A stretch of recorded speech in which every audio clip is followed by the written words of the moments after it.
বাংলাদেশের রাজনীতিতে এখন সবচেয়ে আলোচিত প্রশ্ন রাষ্ট্রপতি নির্বাচন কি সন্নিকেটে, নাকি বর্তমান রাষ্ট্রপ্রধান তার পূর্ণমেয়াদ সম্পন্ন করবেন। সাম্প্রতিক জাতীয় সংসদ নির্বাচনে একক সংখ্যাগরিষ্ঠতা অর্জন করেছে বাংলাদেশ জাতীয়তাবাদী দল।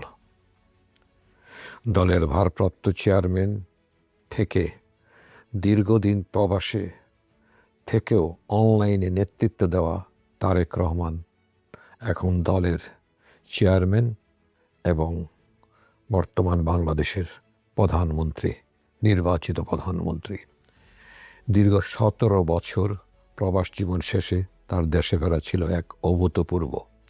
প্রথম জনসভাতেই তিনি উচ্চারণ করেছিলেন, আই হ্যাভ এ ড্রিম। আজ সেই স্বপ্নের পথ ধরেই তিনি রাষ্ট্র পরিচালনার দায়িত্বে।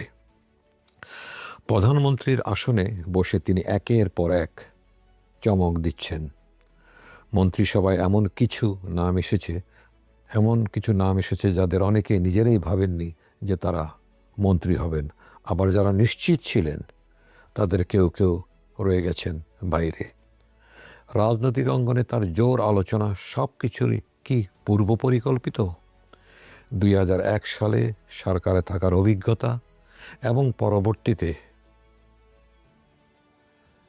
পরবর্তীতে ক্ষমতার বাইরে যাওয়া এবং নিজের দল এবং পরিবারের উপর নির্যাতন এবং দীর্ঘ নির্বাসন সব মিলে এক কঠিন অধ্যায় পেরিয়ে এসেছেন তিনি।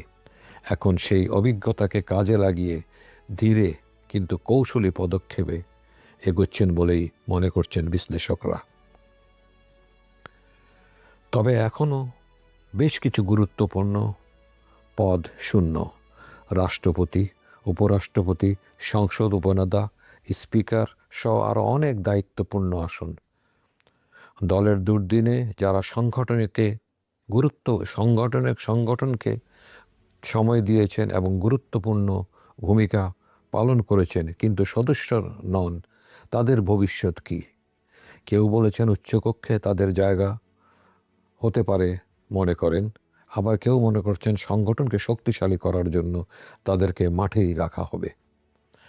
কারণ বাস্তবতা হলো সংগঠন হিসাবে বিএনপি এখনও পুরোপুরি শক্ত ভিত্তির উপরে দাঁড়াতে পারেনি। রাজনৈতিক প্রতিপক্ষ যেমন বাংলাদেশ জামায়াতে ইসলামী কিংবা বাংলাদেশ আওয়ামী লীগের মতো দলকে মোকাবেলা করতে সাংগঠনিক শক্তি অপরিহার্য। এরই মধ্যে জুলাই সনদ ইস্যু নতুন মাত্রা যোগ করেছে রাজনৈতিক আলোচনায়। গণভোটে পাশ হওয়া এই সনদকে একেবারে উপেক্ষা করা সম্ভব নয়, আবার পুরোপুরি বাস্তবায়ন রাজনৈতিক কৌশলের সঙ্গে সাংঘর্ষিক হতে পারে, তাই মনে করছেন অনেকে। আগামী 12ই মার্চ সংসদের প্রথম অধিবেশনের পরপরই রাজনৈতিক চিত্র অনেকটা পরিষ্কার হবে বলে মনে করা হচ্ছে।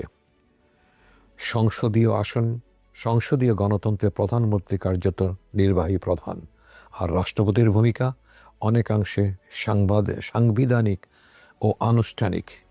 সেক্ষেত্রে বর্তমান রাষ্ট্রপতিকে পূর্ণ মেয়াদে রাখা হবে নাকি নতুন কাউকে দায়িত্ব দেওয়া হবে, সিদ্ধান্তটা পুরোপুরি প্রধানমন্ত্রীর রাজনৈতিক কৌশলের উপর নির্ভর করছে। এক্ষেত্রে সম্ভাব্য নাম হিসাবে আলোচনায় আসছে ডক্টর খন্দকার মোশাররফ হোসেন, ডক্টর আব্দুল মন খান প্রমুখের নাম। তবে চূড়ান্ত সিদ্ধান্ত জানতে আমাদের অপেক্ষা করতে হবে সংসদের প্রথম অধিবেশন পর্যন্ত। বাংলাদেশের রাজনীতিতে নতুন অধ্যায়ের সূচনা হয়েছে। এখন দেখার বিষয় রাষ্ট্রের 1 নম্বর আসনে পরিবর্তন আসে কিনা, নাকি স্থিতিশীলতাকে অগ্রাধিকার দেওয়া হয়। সেই পর্যন্ত আমাদের অপেক্ষা করতে হবে।